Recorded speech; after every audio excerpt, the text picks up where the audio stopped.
नमस्कार सभी किसान भाइयों को। मैं दीपकांत शर्मा, गांव साजापुर, तहसील अनूपशहर, जिला बुलंदशहर, उत्तर प्रदेश। मैंने 3 एकड़ में ये मॉडल बनाया है जिससे हम 1 एकड़ से 4 से 5 लाख रुपए आसानी से कमा सकते हैं।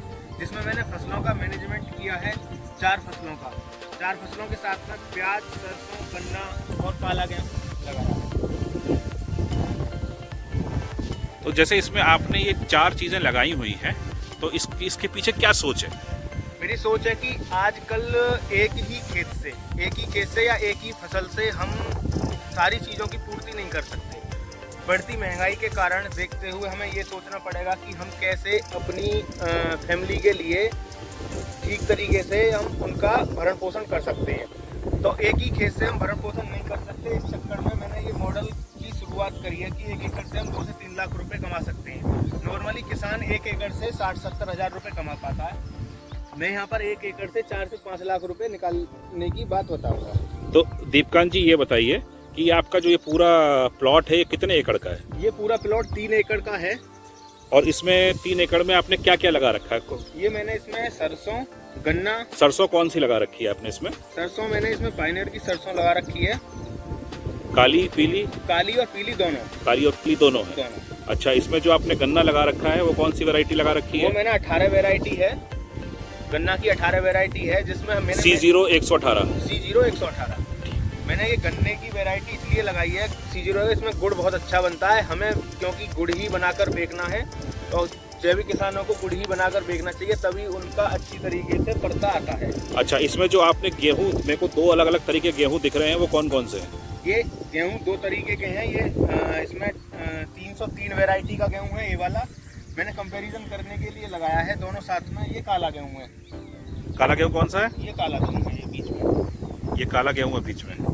अच्छा, तो अब ये मेरे को आप डिटेल से बताइए कि कैसे कैसे मॉडल बना हुआ है। ये शुरुआत से बताइए, मतलब गन्ना कहाँ पे है, सरसों कहाँ पे है? ये मॉडल बना हुआ है, ये टोटल 10 फीट है।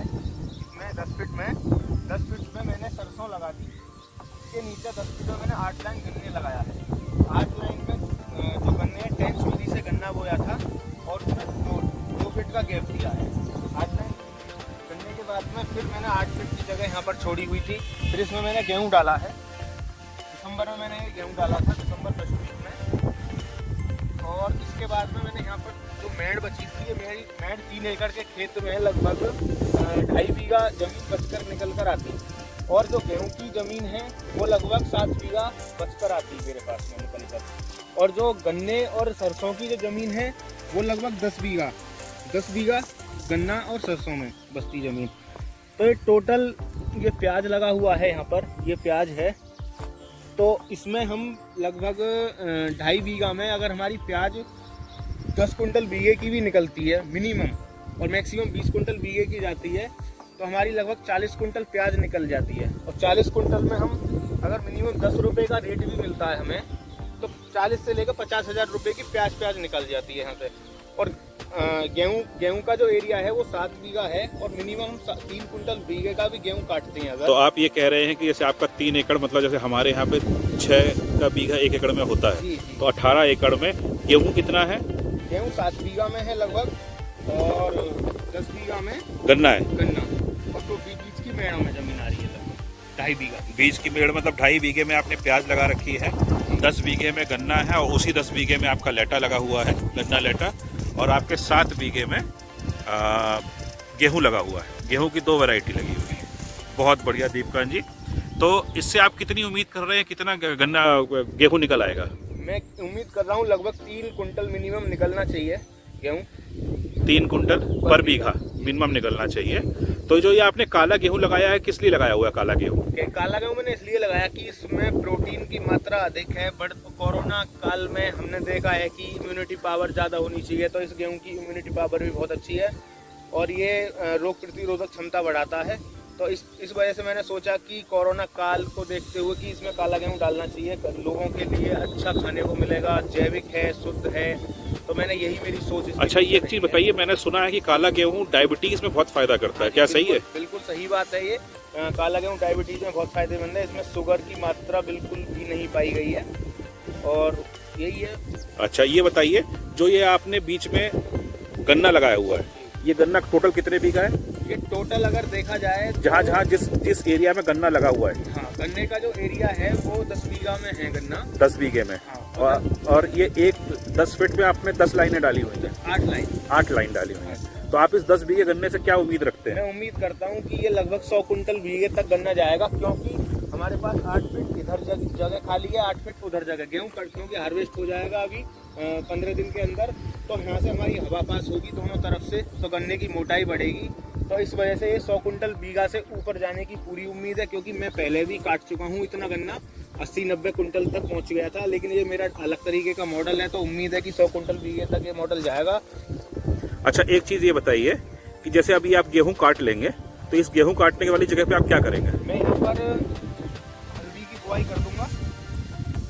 गेहूँ काटने के बाद में हल्दी की बुआई करूंगा, जिससे मैं 20 कुंटल पर बीघे की हल्दी निकालकर। तो ये जो गेहूँ वाली जगह है ये आपकी 7 बीघे है। 7 बीघा। तो 140 कुंटल की आप उम्मीद कर रहे हैं हल्दी के? 140 कुंटल की हल्दी की। तो हल्दी की जो आपकी हल्दी है कैसे बेचते हैं? कच्ची बेचते हैं? पाउडर फॉर्म में बेचता हूँ, बीज में बेचता हूँ, और मार्केट में व्यापारियों को ना बेचकर मैं खुद ही प्रोसेसिंग करता हूँ, खुद ही पैकेजिंग करता हूँ और मार्केट में बेचता हूँ। अब ये बताइए, जो आपकी हल्दी है करीबन 140 कुंटल निकलेगी, तो ये आप जो जैविक तरीके से बेचेंगे तो आपको पर कुंटल क्या एवरेज आ जाएगा? 1 कुंटल में 18% हल्दी निकलती है, और इसका जो एवरेज है ये 40 रुपये किलो का अगर हम लगा लें, नॉर्मल बीज के हिसाब से लगा लें अगर, तो 14 चौका 56, 5.5 लाख रुपए की हल्दी। तो मतलब आप कह रहे हैं कि 3 एकड़ से 5.5 लाख रुपए के हिसाब हल्दी ले लेंगे। 5.5। जो गेहूं कट गया और जो सरसों कट गई वो आपके अलग हो गए, प्याज अलग हो गया। 50,000 रुपए की मिनिमम सरसों निकल आएगी, 50,000 रुपए की मिनिमम प्याज निकलेगी,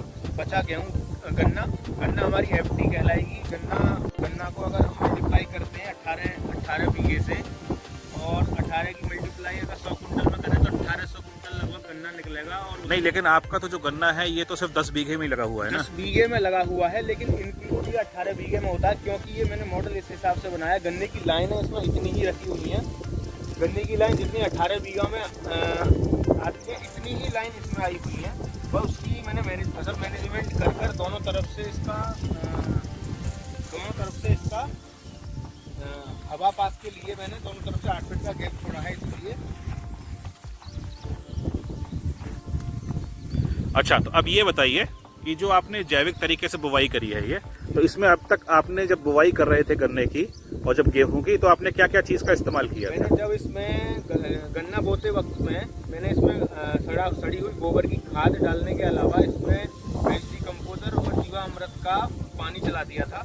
पानी चलाने के बाद में जब परेवट बोलते हैं उसे, परेवट आने के बाद में जुतवा दिया उसी के अंदर।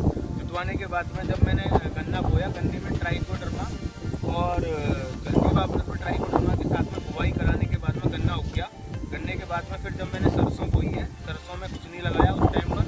सरसों के बाद में फिर गेहूँ बोया, गेहूँ में मैंने प्रोम का यूज़ किया। प्रोम एक खाद आता है। प्रोम मतलब जो आप कह रहे हैं कि फास्फोरस रिच वर्मी कंपोस्ट जो आता है? हाँ जी, फास्फोरस रिच वर्मी कंपोस्ट आता है।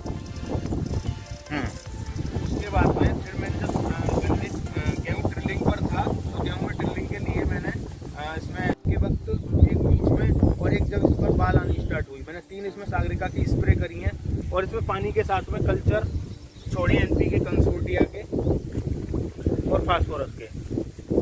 अच्छा, आप इसमें जो जैसे हम लोग कहते हैं कि जब आता है इसमें कीड़े लगते हैं गन्ने में और फफूंद लगते हैं, तो उसके कीड़े के लिए आपने क्या लगाया? इसके लिए कीड़े के लिए मैंने स्टार्टिंग में ही गन्ने में ट्राइकोडर्मा दे दिया था।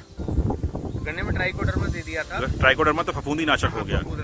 हाँ। तो अभी तक मैंने गन्ने में और कुछ नहीं दिया। गन्ने में जब सरसों निकल जाएगी तब मैं इसमें बवेरिया बेसियाना की स्प्रे करवा दूंगा। अच्छा, तो इससे ही आपके सब कुछ कंट्रोल हो जाएगा? हाँ जी, बिल्कुल। और वैसे भी जैविक अगर हम कर रहे हैं तो उसमें यही है कि कीट आने की उम्मीद बहुत कम हो जाती है, क्योंकि उसकी रोग प्रतिरोधक क्षमता बढ़ जाती है जैविक के साथ में। सारी फसलों की पूर्ति हम कर रहे हैं, तो अगर पौधा स्वस्थ रहेगा तो उसमें रोग आने की संभावना बहुत कम हो जाती है। चलिए दीपकांत जी, आपको इस मॉडल के लिए, आपकी इस सोच के लिए आपको बहुत बहुत बधाई। उम्मीद है कि आपको ये बहुत अच्छा रिजल्ट दे के जाए, और इस प्लॉट की हम समय समय पर वीडियो बनाते रहेंगे और अपने दर्शकों को दिखाते रहेंगे। बहुत बहुत आप लोग का धन्यवाद। Simple and easy farming channel पर जुड़े रहिए, नई नई चीज़ों के आपको अपडेट मिलते रहेंगे। और ये जो प्लॉट आप देख रहे हैं और जो दीपकांत शर्मा जी हैं, ये बुलंद फार्मर डेवलपमेंट ट्रस्ट के माध्यम से, हमारा एक ट्रस्ट है जिसमें हम लोग जैविक खेती भी सिखाते हैं, उसी के माध्यम से हम ये नए नए नवाचार करते हैं, नए नए तरीके से प्लॉट डेवलप करते हैं जिससे कि किसानों की आय दुगनी हो।